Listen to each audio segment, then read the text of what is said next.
Yes, welcome to Farm Smart, and my name is Kitaka Harman. This is yet another episode where we are covering poultry farming, and we are basically looking at chicken. Remember, in Uganda, chicken rearing is one of the best or one of the most profitable businesses in Uganda, and it's a sure venture for a beggar to become a billionaire. But before we bring in our farmer, let's first have a quick look at poultry as a business in Uganda and across the world. Chicken farming is one of the most profitable businesses in Uganda, and it's also one sure venture that can turn a beggar into a millionaire. Below are simple steps a normal farmer can use to turn a business dream into a practical empire. Globally, agriculture organizations like the Australian Poultry Standard lists about 60 breeds of chickens, while the British Poultry Standard recognizes 93 chicken breeds. The best chicken breeds are known for their reliable laying. At present, the poultry sector in Uganda is guided and regulated by livestock policies and a legislative framework. I brought you another experienced man. I've known him like for 10 years and above. He's so good in poultry. Yes, I'm so glad to meet you. Thank you. You're most welcome. Yeah.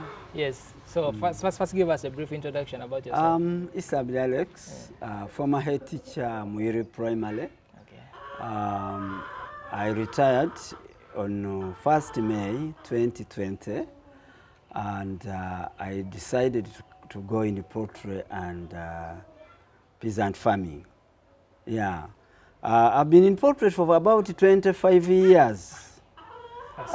25 years, which means I've ever looked after many types of chicken, broiler, local, these brown ones are the layers, but I decided to go on broiler mainly. Yeah. 25 years, that's huge, a huge number. Yeah. So tell us your experience in poultry farming. I tried, as I said before, that I tried all types of chicken. But I found out that the best is broiler chicken. Reason why, it has so many advantages. By the way, broiler came from India. And when it came to Uganda, and it landed in Entebbe, they found out that they had to experiment it in 5 districts: Gulu, Mayuge, Kamori, and other 2 in the western Uganda. But to find out whether they shoot our environment, our situation in Uganda. And after experimenting on different farmers, they found out that it does well. Broiler has 2 genes. It has the gene of the local and then the broiler. The local gene helps it to resist against diseases. And the broiler gene helps it to grow faster. And it takes very short time to mature. So that's why I chose to take up the broiler chicken. But you see most people are now focused on broilers. Yeah. First tell us, what are the opportunities in poultry farming?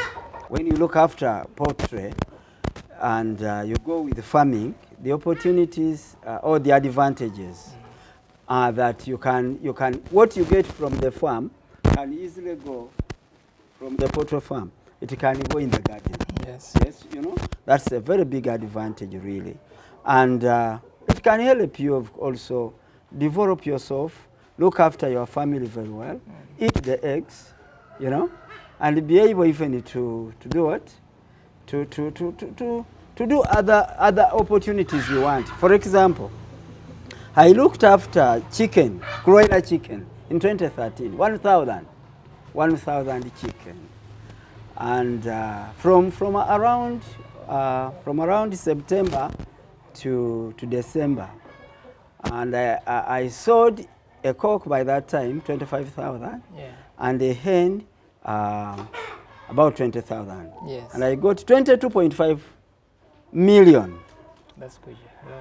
And I was able to go to Japan Auto Traders to buy a car. Yes, I bought a car. and I drove it for 7 years. That's so inspiring. That was a new one. Yeah. I bought it and drove it for 7 years. Yeah. It helped me also to educate your brothers. I have about 10 children. 7 of them have graduated. I am remaining with only 3. So it has so many opportunities. It has so many advantages. It can help you really. But after COVID, my business went down like other businesses. If America's business or economy can go down, how about Ugandans, yeah, Ugandans. So I had to sell the car and bought an incubator. You'll also see that, because I knew the incubator could bring in money. So the car by that time became a liability. So I had to buy a car. Yeah, I mean an incubator, which is hatching chicks. Yeah. Okay, that's good, huge. That's so inspiring. So that means in poultry you can earn a lot from it. Yeah, you can earn a lot, definitely, yes. Someone can even become a billionaire. Oh yeah, because one time when I was still a head teacher of Muiri Primary, I looked after about 400 chicken layers. They could lay eggs and I could take to the machine before I bought my machine. And I could get about 40 to 50 trays of eggs. When I found out that I could sell those 50 trays at 20,000 each, that's 1 million a week, and that's a month about 4 million. I could take about an expenditure of 2.5. So when I remained with 1.5, I knew the poultry business can really do much. It can help you to develop very quickly. Wow, that's inspiring. Yeah. So tell us, how is the business moving compared to back those years? Because we have seen so many things have changed, but the way people are rearing this poultry has changed. So what's... Yeah, the problem is most farmers really dropped out from poultry because of the cost of maize plus the concentrates. Because the concentrates by now, we used to buy them at 4,000, it's now 5,000. And the maize could be at 1,000, now it is 2,000. So most farmers dropped out. But you know, they don't know the methods of farming. Yeah.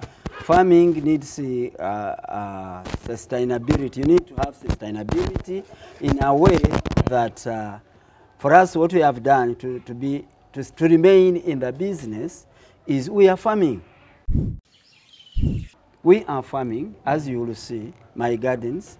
I grow maize for myself, for my family to consume it, and then for the chicken. Okay. And then I grow soybean. Soybean is a very good nutritious crop that can help you feed your chicken very well. So I wish all the farmers could know that soybean is a very good ingredient to help you feed your chicks. They could not get out of the business. They could continue to be in the business. How has the system changed? Is there any difference, like back then how we used to rear and up right now? Oh yes, it has changed in a way that now I had a very big number, about 300 birds, but now I have about 100. Yeah. That's what I even advise other farmers. Instead of getting out of the business, you rather reduce the numbers so that you keep in the business. Because by the time you come back in the business, everything will be very new, all right? Yeah. For example, now I had chicks. If I do with my clients at this moment, by the time I want them to come back, it may be very difficult. Yeah. So that's why I have to keep in the business, you know. Basically, for a successful poultry business, ensure a proper and healthy housing system of the birds. Poultry housing system determines up to 40% of success rate you're able to achieve in poultry farming. It's most important purpose of your business. The chicken industry consists of 3 main sectors: commercial, backyard, and live bird market system. It's observed that chicken production contributes socio-economically to local communities through the provision of meat, manure, offerings, source of income, artistic value, provision of school fees, and a source of employment. So how important is this business to the community? We are training them to use modern ways of farming they are getting out from the local way of keeping chicken. It's important that someone can be able to have his chicken, and once they lay eggs, they can bring their eggs so that I hatch them. It's very important. It helps them. Instead of going to buy the chick at 3,000, if someone has his own eggs, it can help him develop the number. First, tell our viewers or the farmers out there, how can they start up if they want to start a poultry? If they want to start poultry, actually what I've been telling them, because I've been on NBS radio, I've been on OP radio, Apex, City FM. So there is need to train them. And I've ever told them that you must have something to inspire you. What inspired me was Proverbs 21:5, which says, good planning and hard work lead to prosperity. You plan well, all right? You work hard, you are going to prosper.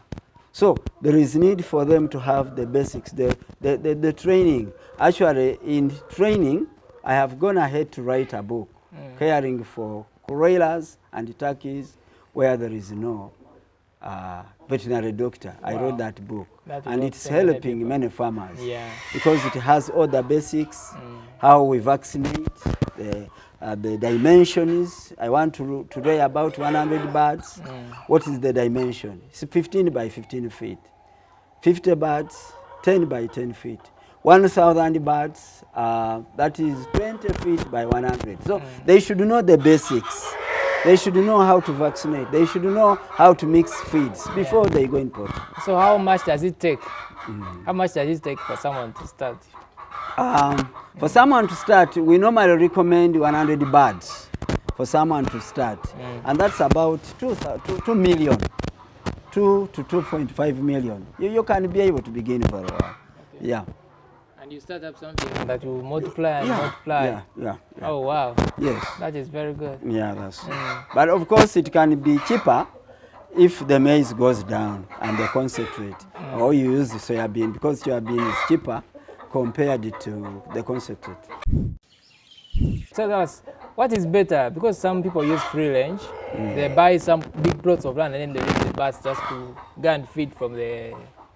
and then rearing them in the poultry houses. What's the best?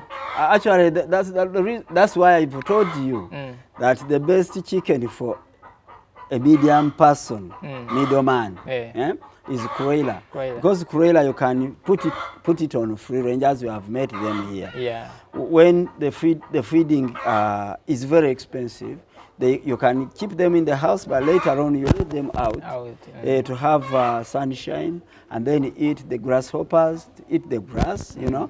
So that's the advantage of broiler, really, that they can either be kept inside or on free range. So what are the challenges, basically, what most farmers are facing? As I said earlier on, feeding is a challenge to many of them.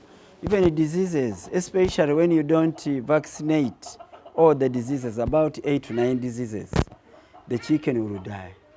And that's why we say, I even urge you, the government, let it be able to train farmers before they give them even the Ntandikwa or this one, which has just come with Emyoga.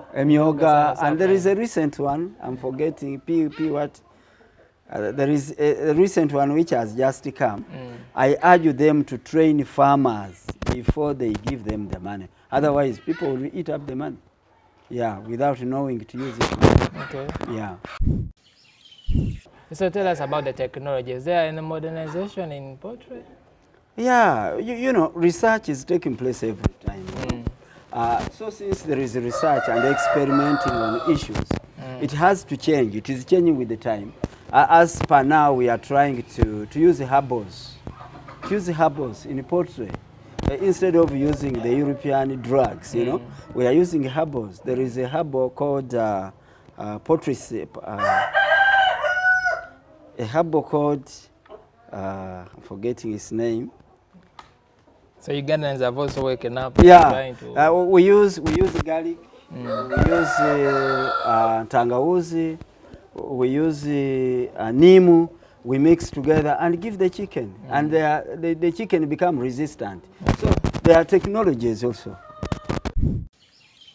The poultry industry of Uganda is boosted with opportunities such as an increasing population and urbanization and improvements in technology. Yes, in this .com or modernized era or digital era, we have seen so many things. You have seen so many things being developed. You have seen technology coming up, and also in poultry farming, we have heard about incubators. So, Mr. Alex is going to be taking us through. Oh yes, Tell us called more. Isabel Alex. We are now looking at the incubator. An incubator is a machine that hatches chicks. As I said before, I've been in poultry for 25 years, and I got experienced in it, and I decided to buy this incubator which hatches the chicks. So first tell us, was this machine there before or it is just new? It is among the... This machine was not there. As I said before, for those who followed us, I had a car, a newer car. And when the COVID had to put down most of the businesses, I had to buy this incubator so that I can hatch the chicks. And people who are interested can also bring in their eggs, and I hatch them. How did these, our old great parents used to hatch the chicks? The great parents also did something good, because for them they used the real hens to hatch. And some can even still do it, because the technology there, the local technology, is that you can have your 10 hens, they lay eggs. You can delay one by cooking one egg. You put on one, you put on the second one, the third one, cooked egg, one. Then after all are ready to hatch, you can now put 10 to 12 eggs. And they can hatch at a go to bring up about 100 chicks. So our grandparents, our parents really had some technology too, and it used to help them. So what's the difference between that technology and then this technology? This technology, of course, this one is bigger. The difference is the other one can hatch about very few chicks. Yeah. This one is has a capacity of 5,000 eggs. So this one definitely hatches many chicks compared to that of our grandfathers and parents. So tell us more about it and take us through how you can use it. Now, this incubator here is, we use trays. These trays, that's where we put eggs. One tray carries about 8 eggs. So when someone brings his eggs, or when I have my own eggs, we put them here. We put the eggs on these, you know. We put the eggs on these. I want to demonstrate, but you will see them inside. When we put them inside, I normally put in every Monday. That's when I put in these eggs. And they take about 18 days. After 18 days, I do what they call candling. Candling is a process whereby I get an egg and be able to touch in it. All right? Of course, in the darkness. I touch the egg in the darkness to find out whether it was a fertilized egg or not. Once I'm in the darkness, once you find out the black linings, you will know the chick is developing. And that one will be put in a hatch basket. Once it is very plain, then this one was not fertilized, I put it aside. All right? Yes. Yeah, so that is the process called candling. Now, after candling, we put the eggs which are fertilized in a hatch basket. You put the eggs there. They hatch from there. They take about 3 to 4 days. Inside? And, yeah. You leave it inside there? Yeah, and they hatch by themselves there. How do you take care of this machine? This machine. Yeah. After every hatching process, once they hatch, we have to clean using jig. We have to clean using the jig so that there are no germs, there are no bacteria that can destroy the rest of the eggs that remain there. So you tell us, you told us this incubator can contain like 500 eggs. 5,000 eggs. 5,000 eggs. Yes. So when you put them at once, can they all hatch at No. Each time I put, each week I put 1,500 eggs. Yeah, 1,500 eggs. Okay. Yeah, each week. So that. And they hatch at the same time when you put them. Yeah, when you put them at the same day, as you have seen now here, these ones were put there on 10th of November 2022.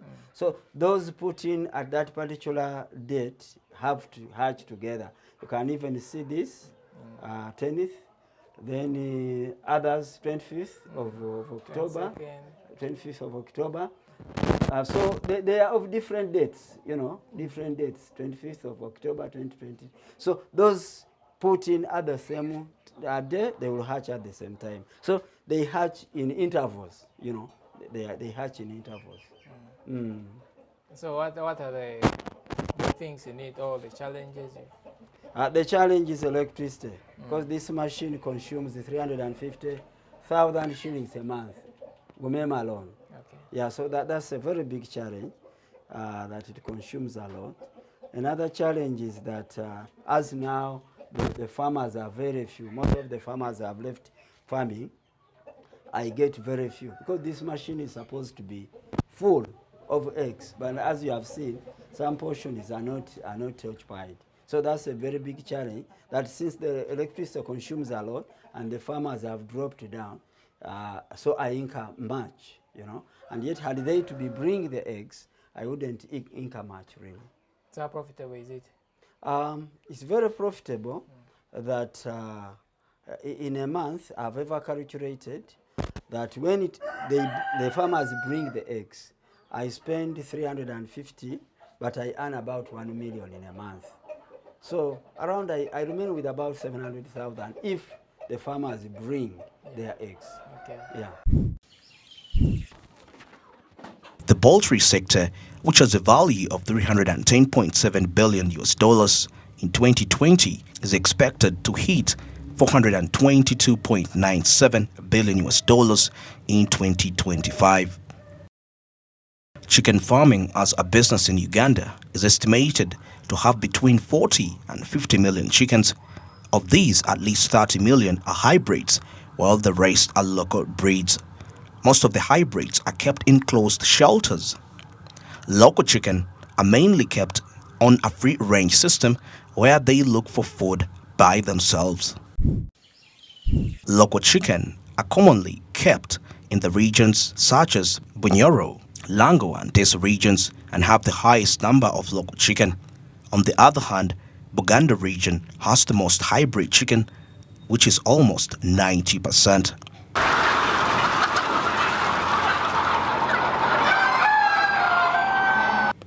Hybrid chicken is more expensive to keep, but you get higher returns than the local breeds. For example, you need a good shelter and money to buy feeds and drugs for the chicken. However, if you're rearing broilers, you can get a return on your investment in just 2 months. While local chicken, you will need at least 7 months before you can sell the birds off as food. There is ready market for chicken and chicken products across the country and in the region. This is irrespective of other factors. Chicken prices have risen from an average of 7,000 2 years ago to around 10,000 for hybrids and 15,000 to 25,000 for local chicken. The retail prices of eggs have risen from 3,500 a tray over 3 years ago to over 6,000 now. One of the reasons chicken prices went up a few years ago was the entry of the South Sudanese market. Traders say chicken producers are not able to satisfy the market, hence they need more investors in the sector. You've told us about the types of chicken, the challenges. So tell us, how is Uganda performing generally in poultry? Because we are seeing agriculture is the backbone of Uganda. Most people are into agriculture. So how is poultry business performing? We are performing very poorly. Very poor. I can't hide that. And I've ever urged our government to give priority to agriculture in the budget. Because our budget is given a very small portion of money, you know, and yet this is an agricultural country. Furthermore, this agriculture should begin in primary section, secondary, then university, you know. Once it begins from primary, secondary, and university, people will make it as a job. But you know, people are just keeping poultry for seasons. They keep poultry for Easter, for Christmas only. But this should be a job because our country is an agricultural country. There is need for us to make it a real job. So how is the market? Currently the market is so good. Actually, I'm sympathizing with the people. During Christmas, there will be no chicken. Is it like seasonal or just throughout the entire year? The market is good. The market is good. It's only COVID that had made everything to be very difficult. But currently, the market is very high. Reason, there is no COVID. And people who have looked after the chicken are very few. So there is market now. Remember, introduction, I've eaten chicken. Graduation, I've also chicken. I've eaten chicken, then weddings then chituda and whatever, birthdays and what. So the market is now very good, very, very good. The market is very good. Yeah. So how can someone become a very good farmer? As I said earlier, knowledge is power. Let whoever wants to enter into farming get knowledge, get wisdom, all right? When you get wisdom, you will be able to do the job when you know it very well. First get the information, you know, first get the training, you will be able to become a very good farmer. Okay. Basically, a good housing system is most important in poultry keeping because these birds need to have good shelter. Basically, these younger ones, they need warmth, they need a lot of care. So a good housing system is very important in poultry keeping.